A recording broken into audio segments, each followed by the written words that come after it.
کیا یہ مستقبل کی سفری دنیا کی ایک جھلک ہے؟ اگر ایسا ہے ہی تو مسافروں کے ساتھ اس ہائپر لوپ کا پہلا ٹیسٹ رن ایک حیران کن نظارہ تھا۔ بالآخر یہ ٹیوب 1800 کلومیٹر فی گھنٹہ تک کی رفتار سے بھاگنے کے لیے تیار ہے۔ ہائپر لوپ سفر کو تیز رفتار بنانے میں بہت مددگار ثابت ہوگی۔ امریکہ میں کلیولینڈ سے شکاگو کا سفر صرف 28 منٹ میں طے ہو سکے گا۔ اس روٹ پر چلنے والی موجودہ ایئر لائنز کے تمام آپشنز سے 3 گنا تیز رفتار۔ بہت سے سوالات ہنوز جواب طلب ہیں۔ کیا یہ تیز رفتار ہائپر لوپ منصوبہ ناکام ہوگا یا یہ نقل و حرکت کے شعبے میں ایک انقلاب ہوگا؟ 2013 میں اس شخص کو یہ خیال آیا۔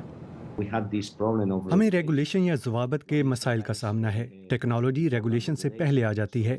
ہم بہت محنت کر رہے ہیں۔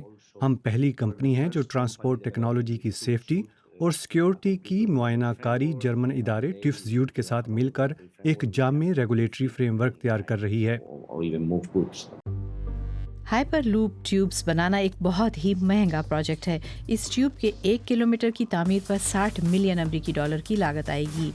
بھارت میں پونے سے ممبئی تک کے روٹ کے لیے ایک زیر زمین ہائپر لوپ کا منصوبہ بنایا گیا ہے جو اور بھی زیادہ مہنگا ہے، تاہم یہ دہشت گردی کے خطرات کو بہت کم کر دیتا ہے۔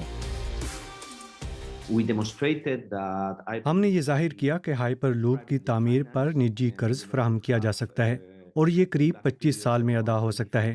بنیادی طور پر اس کے لیے پبلک سبسڈی یا ٹیکس پیئرز کے پیسوں پر انحصار نہیں کیا جانا چاہیے۔ یہ اعداد و شمار اس حقیقت پر مبنی تھے کہ اس کی ٹکٹوں کی قیمت نقل و حمل کے تمام دیگر ذرائع کی قیمت کا 75% ہوگی۔ ہائپر لوپ کا سفر خلائی سفر سے بہت مماثلت رکھتا ہے۔ خلا باز خلا میں گھرے ہوتے ہیں۔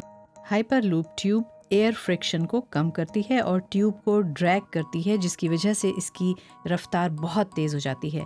لیکن اگر اس کی پورٹ لیک کر جائیں تو سیکنڈز کے اندر ہزاروں افراد موت کے منہ میں جا سکتے ہیں۔ ہائپر لوپ پروجیکٹس میں سے کسی ایک نے بھی اب تک اس مسئلے کا حل نہیں نکالا۔ ایسی کسی صورت میں پورٹ تیزی سے ٹوٹ سکتا ہے۔ مسافروں کو آکسیجن ماسک مہیا کیے جائیں گے، جیسا کہ ایئر لائنز کی پروازوں کے وقت کیا جاتا ہے۔ یہ تمام امکانات ہیں جن پر ہم کچھ مخصوص علاقوں کے لیے غور کر رہے ہیں۔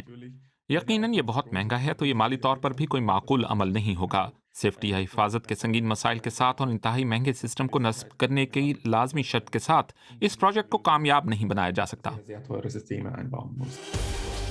کیا ہائپر لوپ صرف ایک خواب ہی رہ جائے گا؟ لاجسٹکس انڈسٹری یا صنعت اس کی امید نہیں کر رہی ہیں۔ مسافروں کے مقابلے میں سامان کی مال برداری آسان ہے۔ اگر کوئی سواری نہ ہو تو اس کے حفاظتی تقاضے بہت کم ہوتے ہیں۔ ہیمبرگ کی بندرگاہ ہائپر لوپ ٹی ٹی کے ساتھ ایک نئے تصور پر کام کر رہی ہے۔ ہائپر لوپ مختصر فاصلے کے لیے ہرگز موزوں نہیں ہے، یہ درمیانے یا طویل فاصلے کے لیے ہے۔ ہم ایک اندرون ملک روٹ یا راستے پر غور کر رہے ہیں جو 300 کلومیٹر سے زیادہ فاصلہ ہوگا، 2 بڑے مراکز کو جوڑنے والا ایسا راستہ جس میں بہت بڑی تعداد میں کنٹینرز طویل عرصے تک کے لیے ہوں۔ اس صورت میں ہائپر لوپ کے استعمال کا جواز بنتا ہے۔